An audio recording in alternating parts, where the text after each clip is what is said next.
Hello everyone. Today we are going to discuss about the first introductory lecture of building services. So before studying about the principles, we should know what are the services that we have in a particular building.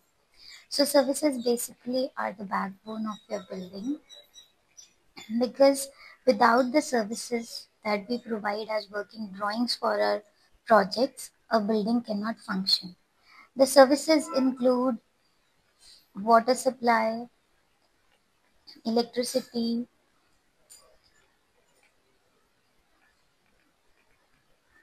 plumbing, water supply comes in plumbing.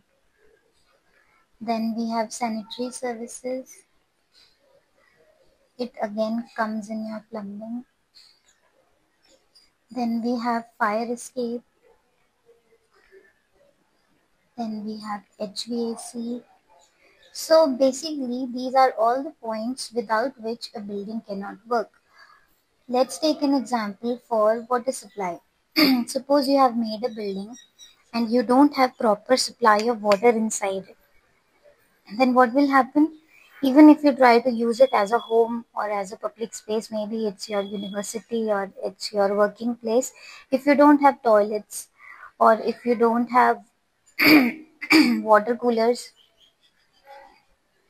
then you'll not be able to live or work in that particular space properly. That is why service is one of the aspects of a building without which a building cannot function.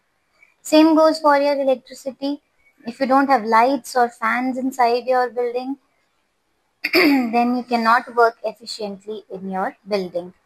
So all these things are important for making a building function properly. Now let's start with the basic principles of electricity.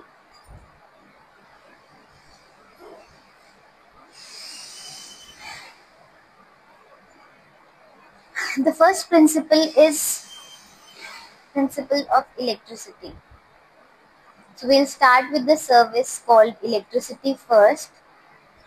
How is electricity important? What are the elements of electricity? What are the components like appliances or wires and switches and everything that comes in your electrical service? We'll study about it. Before learning about the components, we should know what are the elements. Like the first element is electric charge. Now electric charge is termed as Q, and everyone knows what is it. It is a basic property of matter. We already know that every atom has some certain charge. It can be positive or it can be negative. You must have heard about a proton, electron, and neutron.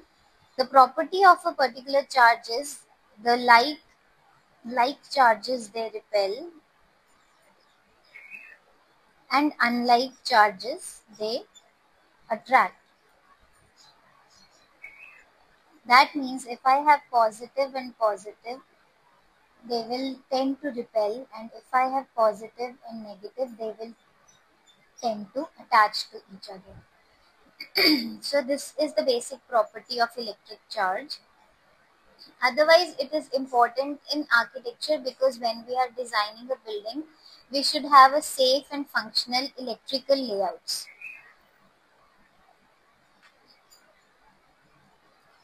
The unit of electric charge is C, which is coulomb. Now next principle of electricity is electric current. Now electric current is the further part of electric charge. Now we have understood that every matter has a positive or a negative charge. Suppose this is a battery. When you are putting up a cell in anything, you know that this is the plus sign and this is the negative sign, and generally the circuit works in this way. It goes from positive to negative.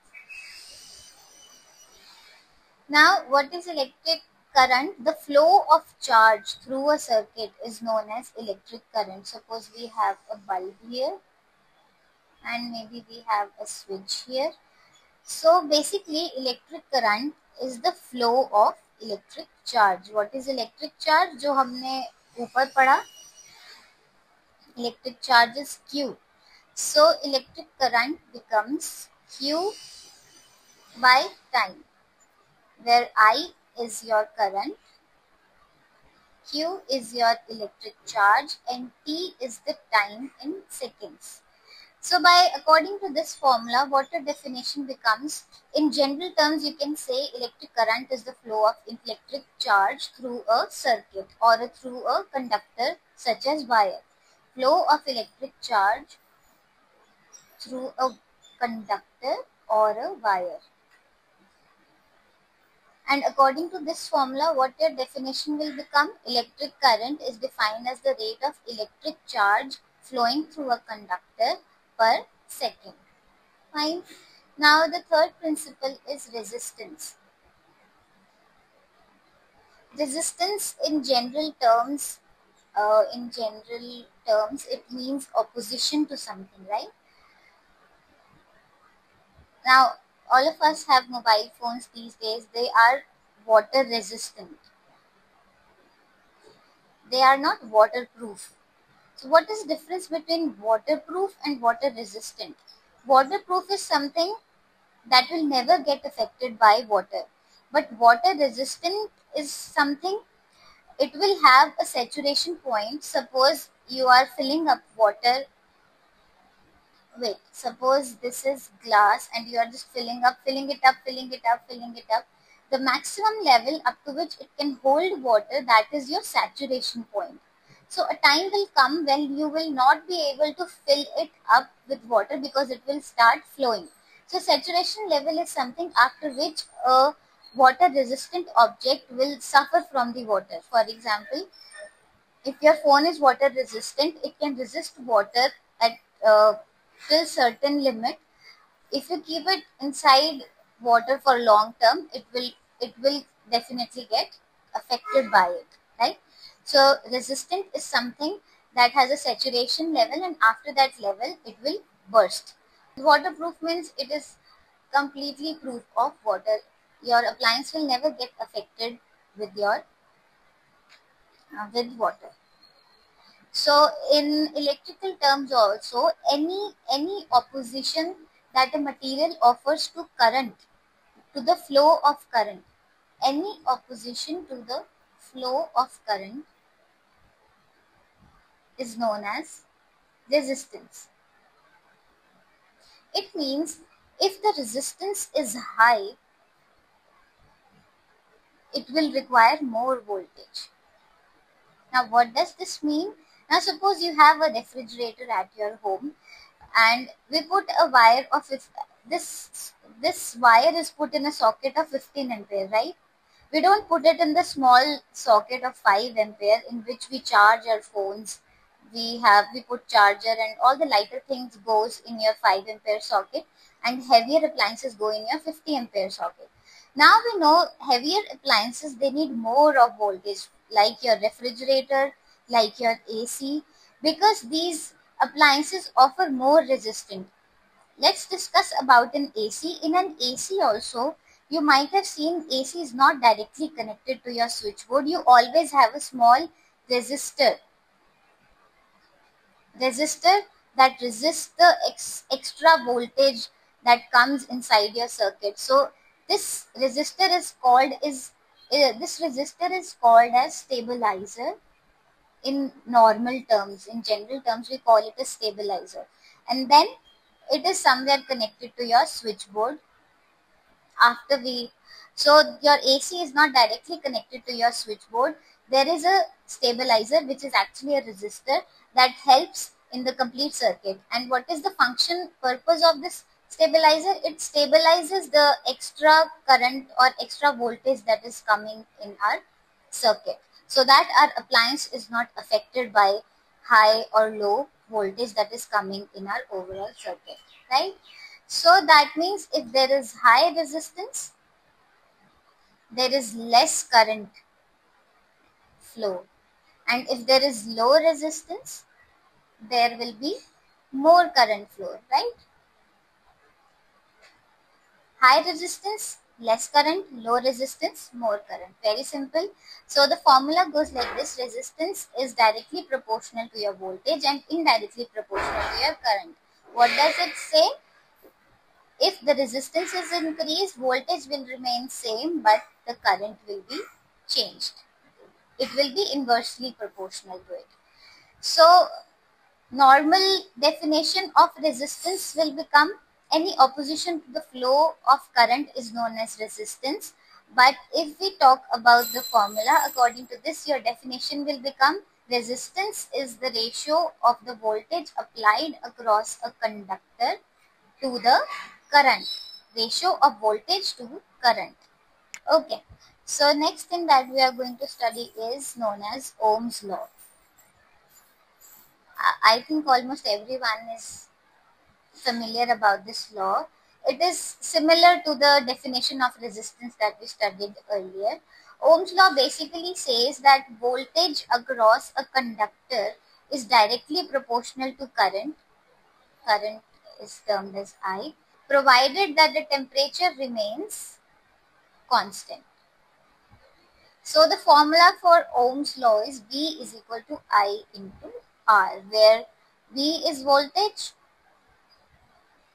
I is current, and R is resistance. Now if you compare this formula with the earlier formula, it's just that if I bring R on this side, then the value of R will be V upon I. So it's same as of resistance, but the terminology, but the definition is different. We generally make a triangular formula for it, in which V is the primary factor, current which is directly proportional to the current, and the resistance. So the formula becomes V is equal to I into R, or R is equal to V by I, or I is equal to V by R. So this is how the whole formula comes out to be.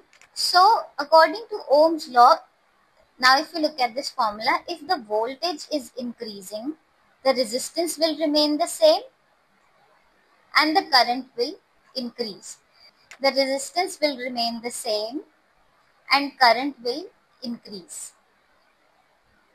If the resistance increases, the voltage remains the same and the current will decrease, because it is inversely proportional. If it is directly proportional, the voltage will remain the same, provided that the temperature should be constant. Now, how do we use Ohm's law in architecture? While we design lights, lighting design.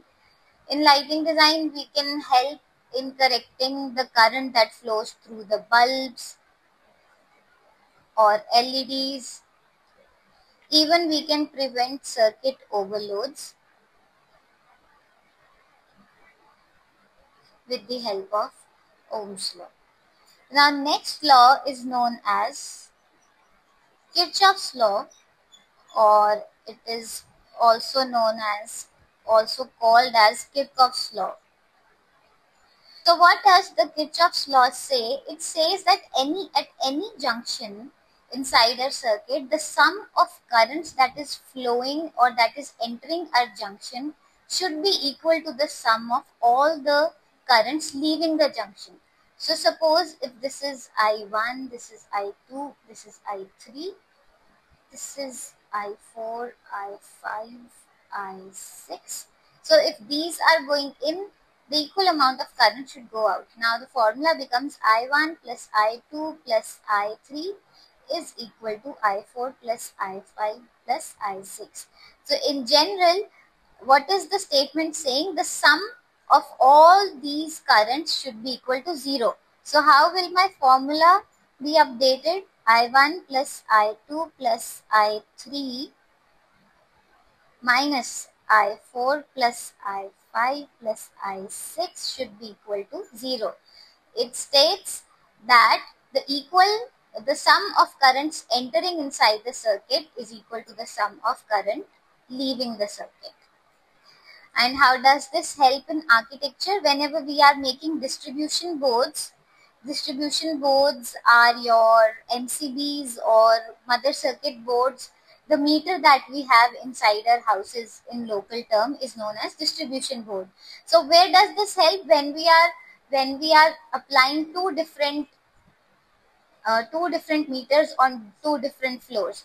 Like this is your ground floor, this is your first floor, this is your second floor. Now I don't want, suppose I have a PG or apartments, I don't want to pay for the electricity being used on this floor, the even though I hold the whole property, but I want to have a separate meter for this floor and for this and for this. So the division of it will be done with the help of Kirchhoff's law, in which the current going inside this meter should be equal to the current going out of it, on the basis of which we'll calculate the total consumption of electricity inside a floor, right? So distribution, the split of current is the main application in architecture. So yeah, that is it.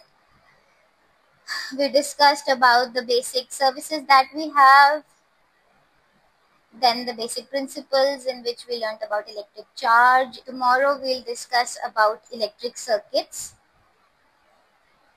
in which I think you must be familiar about series connection, parallel connection, there is a combined connection, and their advantages and disadvantages, and what are their applications in architecture, and how are they used in practical terms. Thank you. See you in the next lecture.